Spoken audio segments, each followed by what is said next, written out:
Hola, ¿cómo están? Espero que estén muy bien. Bueno, continuamos con estos videos dando respuesta a las preguntas que han generado algunos jóvenes. En este caso vamos a contestar la pregunta que realizó Sebastián, que dijo, bueno, ¿cómo llegó el cristianismo, la palabra o el evangelio a este continente o a Colombia? Entonces vamos a ver algo muy interesante en este video. Existe un libro que publicó CLC, que quiere decir Centro de Literatura Cristiana. Gracias por darse a la tarea de publicar nuevamente la historia del cristianismo en Colombia, escrita por el profesor Francisco Ordóñez. ¿Quién era el profesor Francisco Ordóñez? Era un profesor del Instituto Bíblico Betel en la ciudad de Armenia, Colombia. Entonces, gracias a que se pudo publicar nuevamente, están los escritos, los podemos encontrar en Google y podemos encontrar muchos datos también de la historia del cristianismo en Colombia. 1. Decir la fecha con exactitud no lo podemos hacer. ¿Por qué? Porque a lo largo de la historia nuestra patria ha tenido contactos con el cristianismo o con el protestantismo, como se le conoce. Entonces, cronológicamente no podríamos decir una fecha con exactitud. Esto debido a que los contactos datan de tiempos muy remotos. Entonces no podríamos dar con exactitud una fecha. Pero todo lo que vamos a leer en ese libro o todo lo que podamos analizar en estos escritos y lo que vamos a escuchar en este video tienen un archivo o fueron sacados de un archivo. ¿De dónde? Un archivo de más de 1000 declaraciones firmadas por personas fidedignas ante el Comité de Investigaciones de la SEDEC, que quiere decir Confederación Evangélica de Colombia, en el cual confrontó y clarificó dichas declaraciones, logrando de tal manera establecer la veracidad de estos hechos. Por eso es que Colombia posiblemente puede ser la que haya recibido contactos de protestantes o de cristianos hace mucho tiempo. ¿Qué quiere decir eso? Que las influencias de núcleos protestantes, entre ellos aventureros y colonizadores del siglo XVII, aventureros y colonizadores del siglo XVII, claro, entre ellos también soldados de la independencia, también podemos encontrar agentes de las sociedades bíblicas y un número incontable de misioneros, enfermeras, profesores que vinieron a este lugar, a nuestra patria, con apostólico altruismo. Y por esto a principios del siglo pasado se encontraban de moda en las escuelas primarias de Inglaterra el sistema llamado lancasteriano, en honor a José Lancaster, un cristiano cuáquero. Su ambición en la vida había sido servir en algo a la educación de las clases pobres. Lograron educar muchos niños en Inglaterra y algunos amigos de Lancaster pensaron en que este sistema, como tuvo éxito en Inglaterra y enseñaron a muchos niños, debía de ser trasladado a otros lugares del mundo. Entonces ahí fue donde se les ocurrió la idea de llevar ese sistema a los lugares más precarios. Y entonces pensaron en las naciones de América Latina, las cuales se encontraban en condiciones precarias.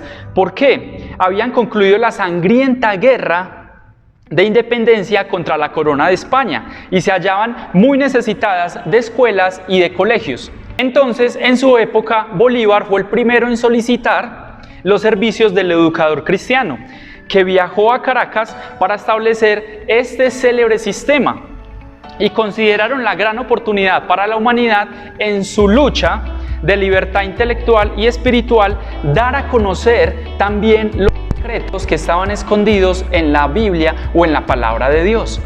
Y esta, como ya lo sabemos, la palabra de Dios es una fuente de sabiduría y libertad a los pueblos. Entonces, fue así como la sociedad bíblica británica y extranjera entró a colaborar con Lancaster y sus amigos para sostener esta obra en estas naciones. Y entonces, debido a este apoyo, escogieron a Diego Thompson para que realizara esta labor. Y podemos ver que Diego Thompson, quien recorrió el continente desde 1818, iniciando en Buenos Aires, Argentina, a partir de 1821, Chile, Perú, Ecuador, Colombia y Centroamérica, siendo cordialmente recibido y rodeado de toda clase de garantías por ciertos personajes de la época como San Martín, O'Higgins, Bolívar, Santander y todos los grandes hombres de la época.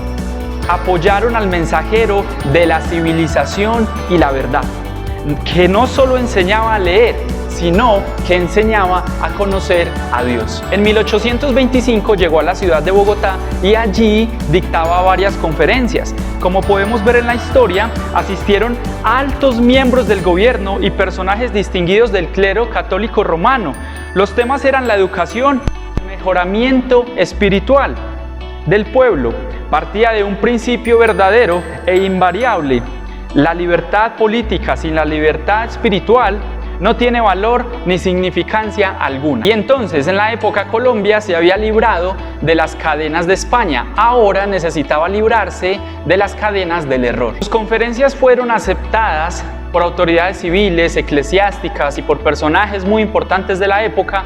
Llegaron a un acuerdo que no se había realizado aún en otro país o en otro continente. ¿Cuál? Formar o fundar una sociedad bíblica. Y el objeto de fundar esta sociedad bíblica era promover la palabra de Dios. ¿Por qué? O propagar las Sagradas Escrituras en Colombia y en toda América. El doctor Thompson salió del país en 1827 hacia México, confiando en que la recién fundada sociedad continuaría con el mismo entusiasmo que le había distinguido al principio. Pero esto no fue así. Los líderes o fundadores de nuestra patria tenían muy buenas intenciones. Entonces, aquellos malintencionados o los que estaban en oposición aprovecharon estos tiempos para oponerse a todo esto que había realizado este grupo de personas. Pero noten algo. Los líderes y fundadores estaban preocupados por el progreso moral e intelectual de sus compatriotas. El general Santander se distingue por su incansable interés en la educación del pueblo y el mejoramiento de la vida. Creó los principales centros de instrucción secundaria y profesionales en el país. ¿Y por qué estos líderes hicieron eso? Porque durante la dominación española, la educación fue lamentablemente descuidada. La importancia o impresión de los libros era restringida y todo brote de ambición intelectual era severamente controlado. Tanto la iglesia dominante de la época como los gobiernos estaban de acuerdo en que mientras más ignorantes fueran las masas, estos serían fáciles para explotarlos o dominarlos. Entonces, durante la guerra de emancipación, los colombianos estaban agradecidos con los ingleses. Su dialecto, su cultura, sus costumbres estaban de moda y todo el poder que se podía analizar en Inglaterra, esto seducía a nuestros líderes. Pero acá es donde viene algo interesante de la historia y de todo lo que estamos aprendiendo el día de hoy. Hubo algo que me parece muy importante y muy interesante. Hubo un factor de orden decisivo, de orden político y psicológico que alteró la historia: la indecisión del Papa. España había sido por largos años uno de los baluartes más seguros para el pontífice romano. Apoyaba a España en su contienda con los americanos que peleaban por su libertad. Entonces, la Iglesia Católica fue un fuerte elemento de oposición a los patriotas, aunque algunos elementos del clero eran afectos a la libertad por la cual luchaban los americanos. Al fin, los patriotas ganaron su libertad, ganaron la guerra, y el Papa se vio en un grave dilema. Si reconocía la independencia de estos países, corría peligro de que estos se resistieran contra el Vaticano por reconocer su independencia. Pero también, si lo reconocía, tenía otro serio problema, y era el rey de España, porque él iba a estar de acuerdo con los de la independencia. Entonces, ¿qué pasó? ¿Qué pasó en ese momento? Según los hechos o lo que narra la historia o lo que hemos investigado, él guardó silencio. ¿Será que el tiempo resuelve muchas cosas? Entonces, ¿qué pasó? Las diócesis o parroquias perdieron fuerza con los nexos que tenían. Entonces, con Roma, eran débiles y los dirigentes conocían la política utilitarista del Vaticano y habían perdido su confianza y buscaban otros rumbos. Entonces, ¿qué nos quiere decir esto?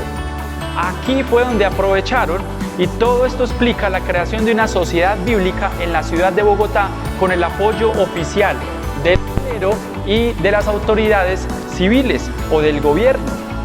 Con la partida del Dr. Thompson todo comenzó a enfriarse. Los que se habían opuesto en un principio arreciaron sus ataques.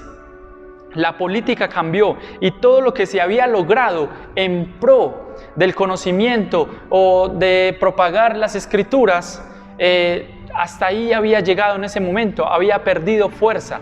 ¿Y por qué había perdido fuerza? Escuchen esto, a raíz o a falta de un hombre que tuviera el conocimiento o estuviese preparado.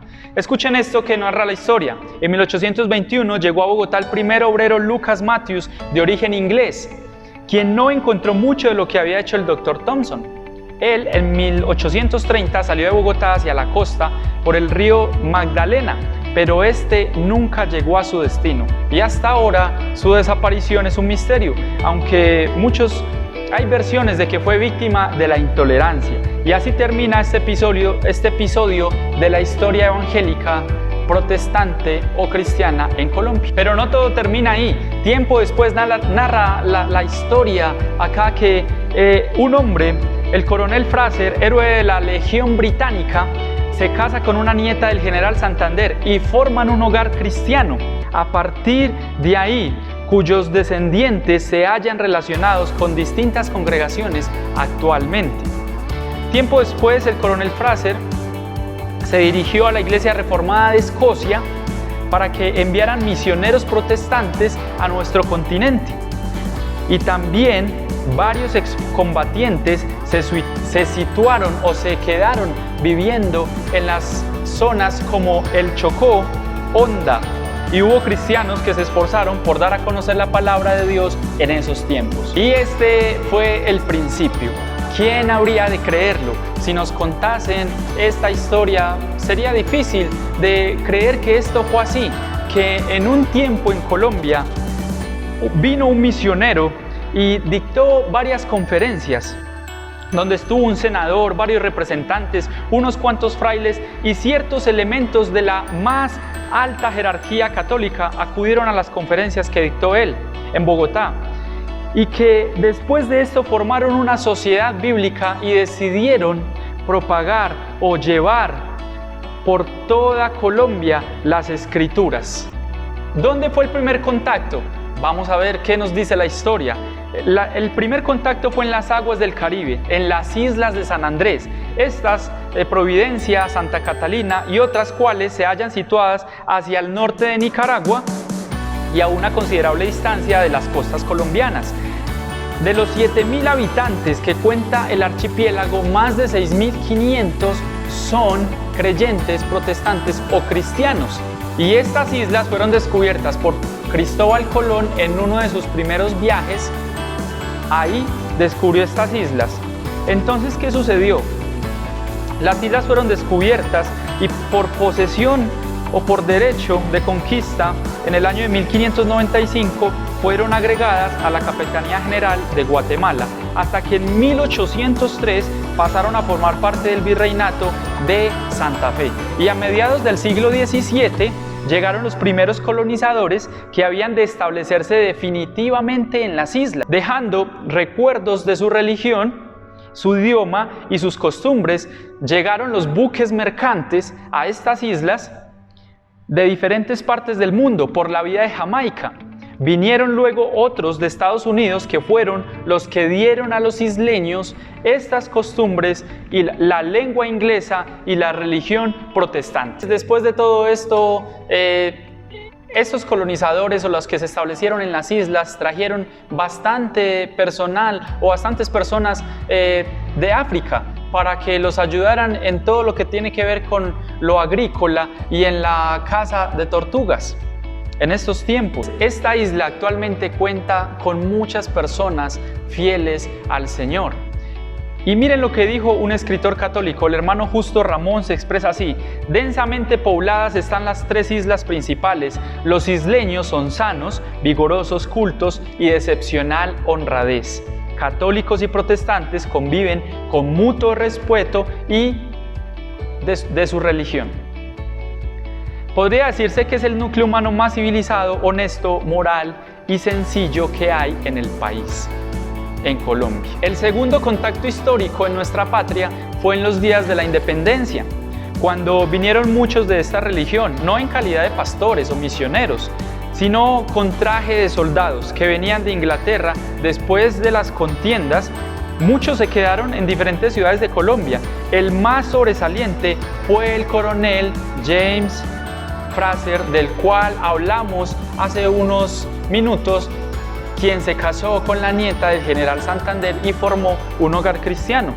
Ese fue el segundo contacto histórico. Después de este contacto fueron los agentes de las sociedades bíblicas quienes caminaron por lugares intransitables tratando de llevar las escrituras o la palabra de Dios.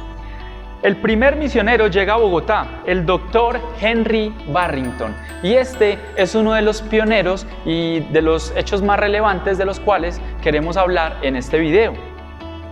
Pratt establece un centro de predicación, la primera iglesia, según la historia, cristiana organizada dentro del país con la ayuda del coronel Fraser. Y así fue como en el 57 se imprime el Nuevo Testamento en Bogotá, la primera edición colombiana, en los talleres de tipografía de los hermanos Echeverry.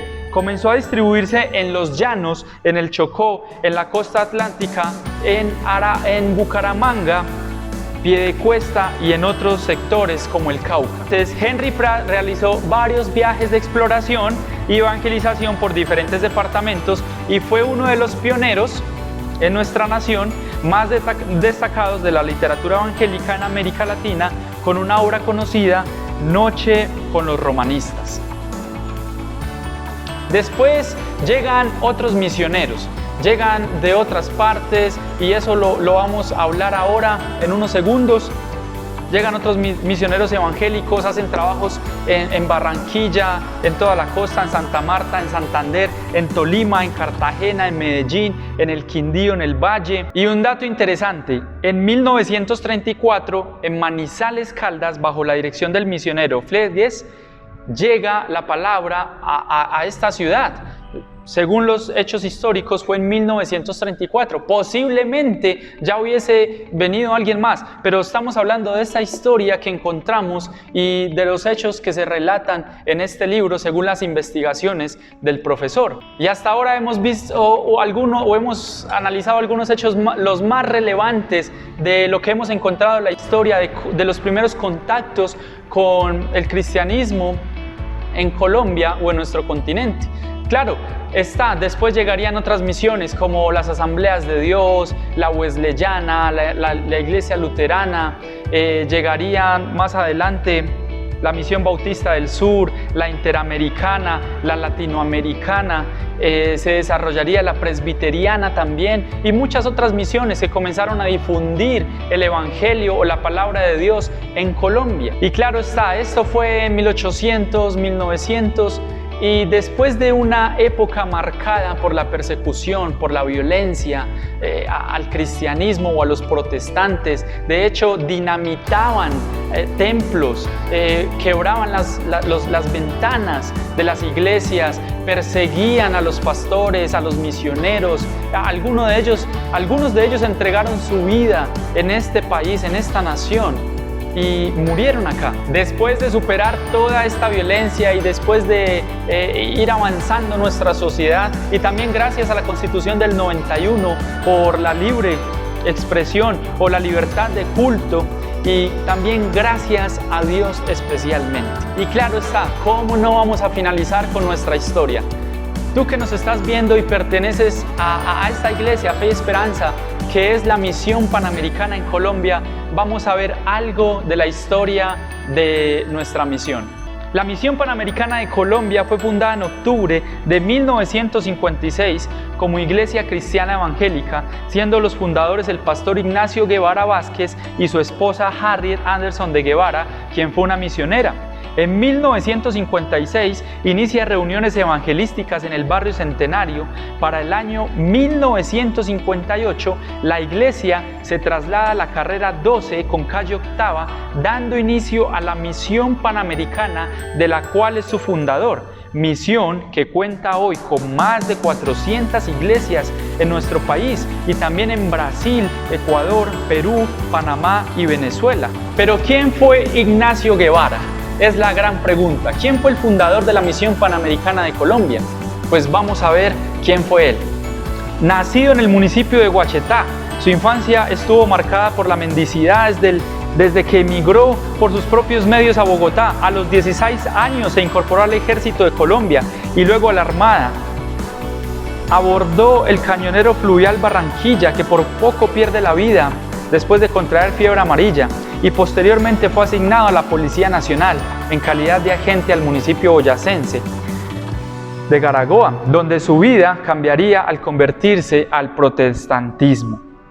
Una vez retirado de la fuerza pública, empezó su formación espiritual en dicho municipio durante 7 años al lado de los misioneros James y Retta Holden, del cual fue miembro por 7 años de la Iglesia Interamericana, el cual llegó a ser presidente y más tarde fundaría la Misión Panamericana. Y al viajar a los Estados Unidos en una convención pastoral de Florida, le animaron a continuar su obra en Medellín, ciudad donde se radicaría en 1956.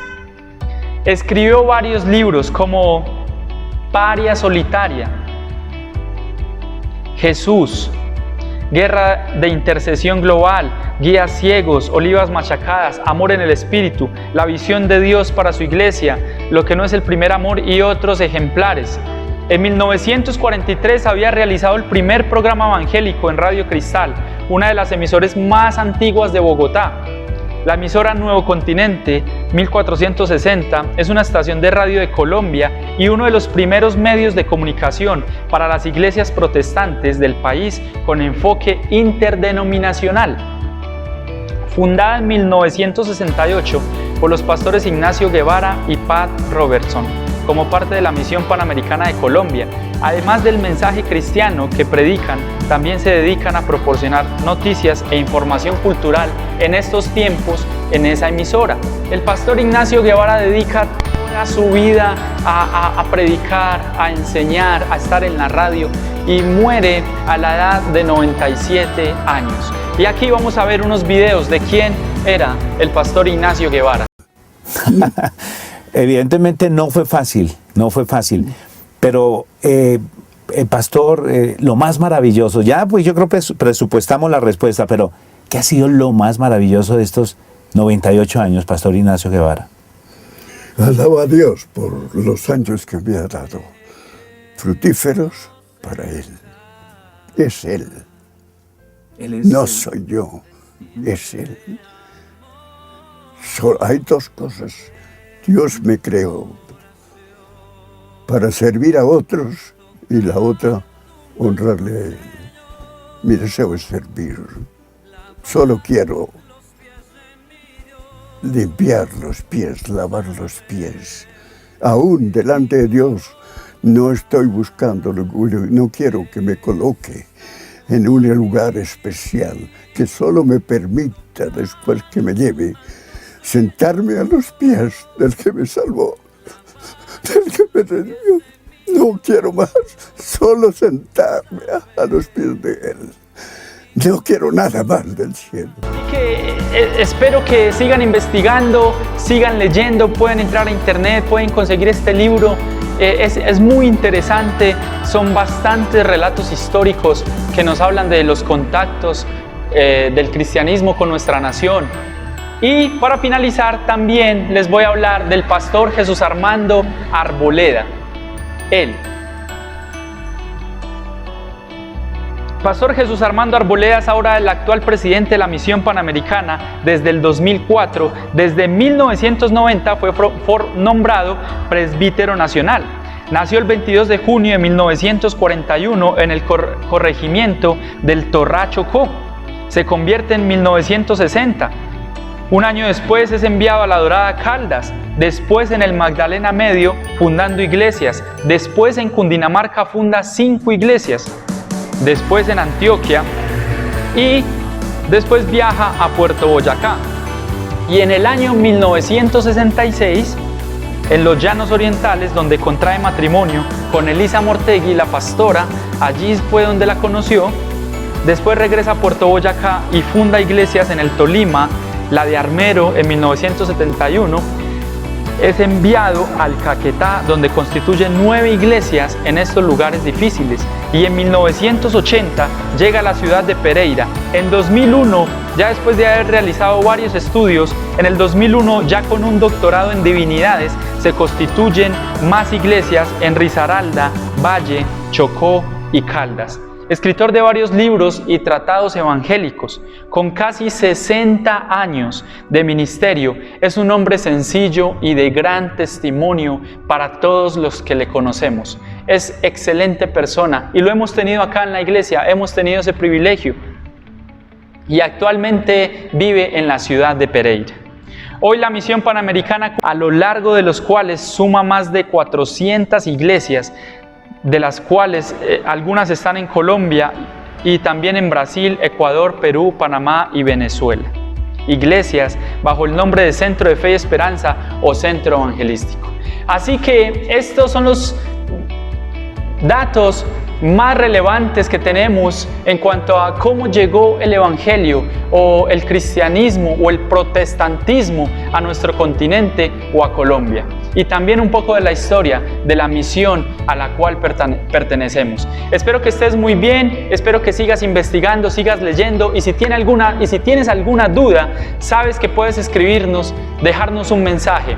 Espero que estés muy bien, vamos a continuar dando respuesta a todas esas preguntas y nos vemos en otro video. Dios los bendiga.